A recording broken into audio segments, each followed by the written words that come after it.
Недавно Роскомнадзор потребовал у крупного телеграм-канала «База» удалить сразу 17 публикаций за последние несколько лет. Казалось бы, в масштабах работы всего ведомства 17 постов – это капля в океан. Однако тут случай интересный. «База» сделала небольшой финт. Администрация канала предупредила об удалении и опубликовала прямые ссылки на половину из тех постов, которые потребовали удалить. Кто из читателей захотел и успел, тот их себе сохранил, а уж потом «База» исполнила требования Роскомнадзора. Таким образом, у нас появилась возможность наглядно оценить, какие именно темы вызывают недовольство у этой службы. Как оказалось, одна из тем – мобилизованные. Процитирую один из удаленных постов. Он из октября 2022 года. Мне кажется, что если надзорный орган аж спустя 2,5 года спохватился, что такой информации никак быть не должно в Рунете, то мне стоит ее озвучить. В Магадане мобилизовали мужчину, который из-за болезни почти не может ходить.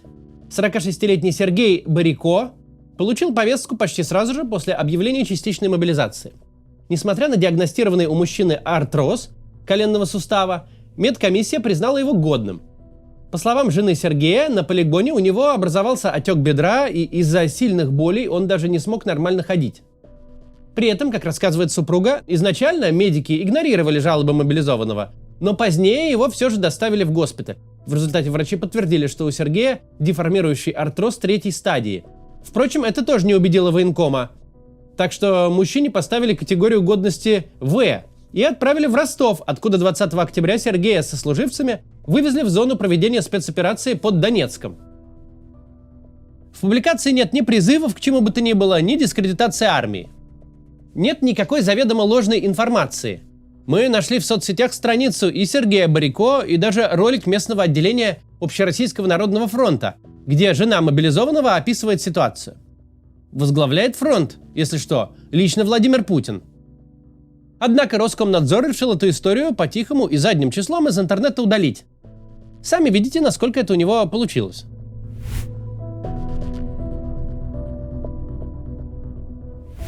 Прочитаю еще один пост «Базы», который тоже был удален по требованию Роскомнадзора. Он был опубликован в марте 2023 года. Военкомат в Бурятии сообщил «Базе», что у них стоит задача и дальше продолжать призывать мужчин по мобилизации. По информации «Базы», 1 марта военкомат Хоринского района получил мобилизационное задание на 12 человек, собрать удалось 11. Еще одного постараются мобилизовать в ближайшие дни. Отчет об отправке вновь мобилизованных опубликовали на официальной странице Хоринского района в ВК. Также там написали, что сначала их отправят на обучение, а после уже в зону специальной военной операции. После нашей публикации в «Базе» в телеграм-канале Хоринского района из публикации исчезло слово «мобилизованные», а в пресс-службе правительства республики объяснили РИА Новости, что мужчины – добровольцы. Журналистка «Базы» позвонила в военкомат, где ей сообщили, что указ о мобилизации был, а прекращения не было, поэтому военкомат продолжает мобилизовывать граждан. Публикация, подкрепленная аудиозаписью телефонного разговора, содержит довольно неудобную информацию. Ведь на словах вся частичная мобилизация, начатая 21 сентября 2022 года, была якобы завершена уже 28 октября. Но в действительности, поодиночке и малыми группами российских мужчин продолжали хватать и в 23-м. Указа о завершении мобилизации ведь не было. Кстати, его нет и сейчас. Призыв на войну сотен тысяч гражданских в 22 и 23 годах – событие столь масштабное, что попытки затереть какие-то отдельные посты тех лет просто смехотворны. Все равно, что пытаться вычерпать Байкал ведром. Однако примечательно, что власти в принципе пытаются это делать.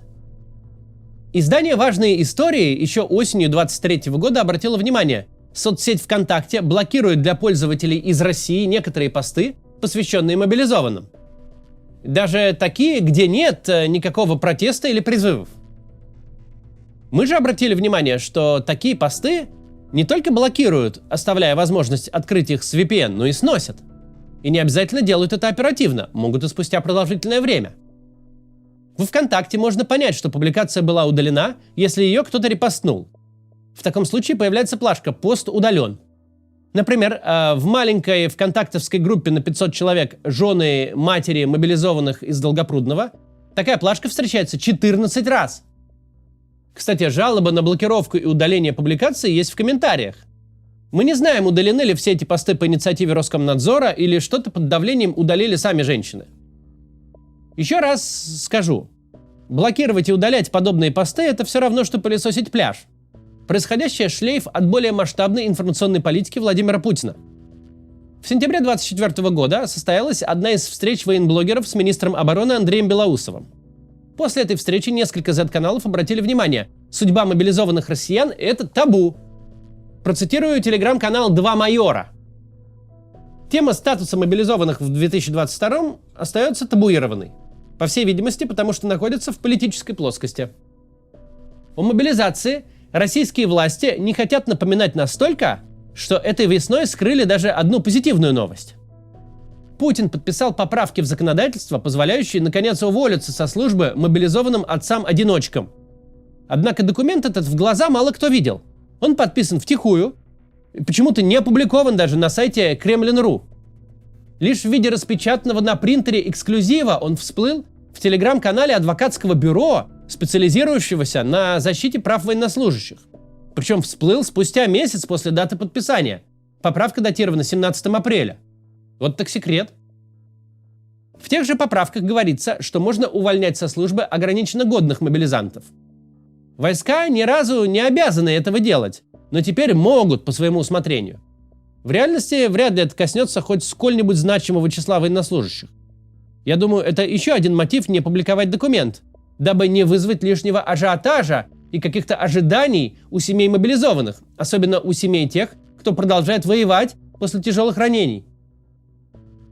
Еще раз, подписание поправок, которые хотя бы на миллиметр расширяют права граждан, угнанных на войну, это событие со знаком плюс. В нормальной ситуации хорошие новости не скрывают. Но тут случай особый. Нельзя ни в каком контексте лишний раз напоминать стране, что в ней вообще кого-то мобилизовали. Тем более крайне нежелательно провоцировать неудобные вопросы. Например, а какого черта вообще отцы-одиночки воюют по мобилизации? Почему не освобождали их раньше?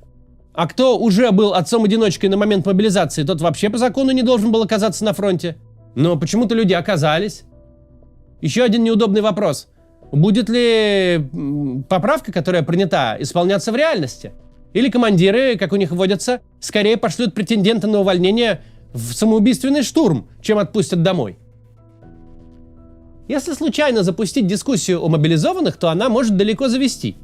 Например, не должны были угонять на войну не только отцов-одиночек, но и отцов 4 и более детей. Однако первый мобилизованный россиянин с 4 детьми погиб уже 7 октября 2022 года, всего через 2 недели после начала мобилизации. Владимир Баландин из Невьянска. Случай это не единичный. Всего лишь через месяц погиб пожарный Виктор Шишкин, мобилизованный из поселка Пачелма Пензенской области. Мужчину не спасло ни то, что у него есть 4 детей, ни бронь от МЧС, ни попытки его жены отбить мужа назад. И вот характерная деталь. Новость о гибели многодетного пожарного сейчас удалена со страниц местной газеты «Родная земля». Есть лишь публикация об открытии мемориальной доски Виктору Шишкину. Но там ни слова о том, что он был мобилизован, что он пожарный и многодетный отец. И вообще, согласно тексту, на войну он решил пойти сам. Откорректировали прошлое. К сожалению, мобилизованных перековывают в добровольцы не только задним числом в публикациях, но и на фронте прямо сейчас. Под угрозой смерти их массово принуждают подписывать контракты с Минобороны. И пусть в максимально мягких выражениях и с обещаниями разобраться, такую практику де-факто подтверждает военный корреспондент ВГТРК Сладков и депутат Госдумы Максим Иванов.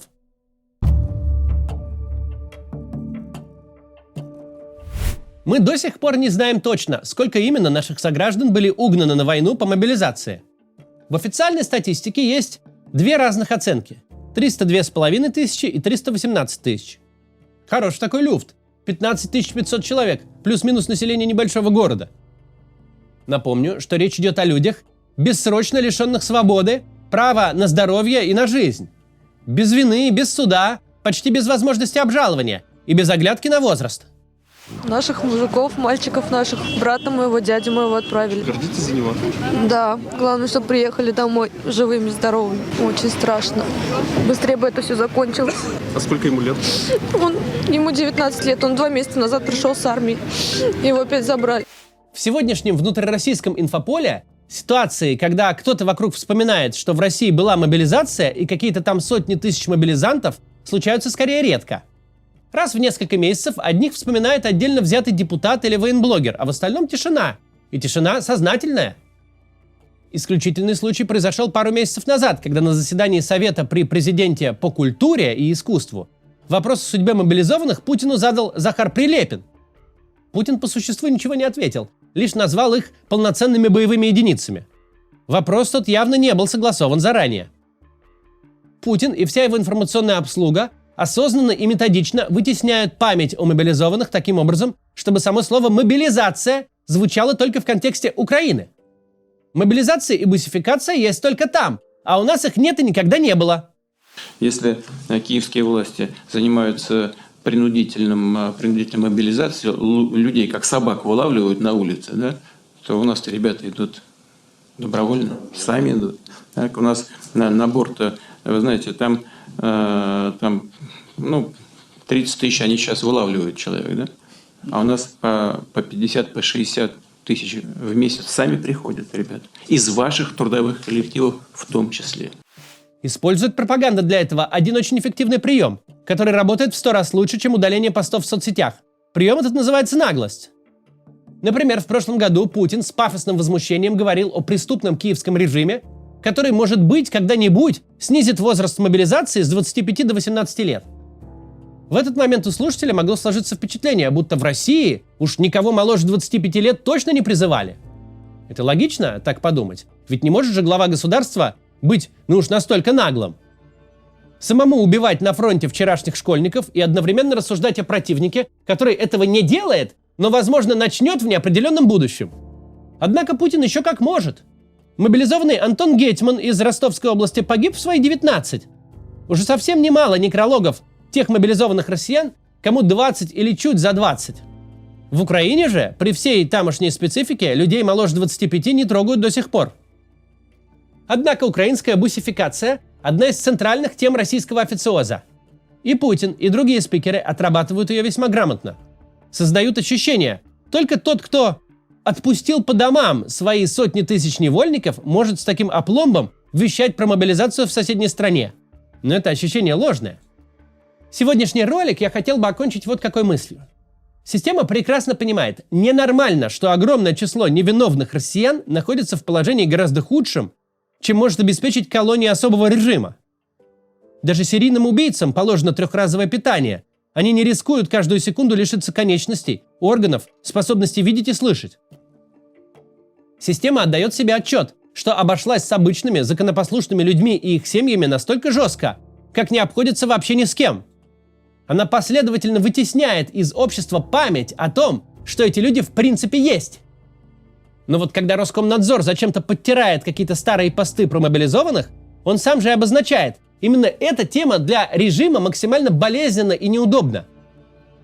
В том же Телеграме есть огромное число украинских каналов, но власти озаботились не ими, а каналом жен и матерей мобилизованных «Путь домой». Никакое ЦПСО Кремль не воспринимает столь же опасным для себя, как голос семей российских мобилизантов. Нам важно это понимать и продолжать говорить об этом. Свободу всем мобилизованным. Заключенные с ними контракты должны априори рассматриваться как подписанные под давлением и недействительные. Указ о мобилизации должен быть отменен, а бессмысленная война закончена. До завтра.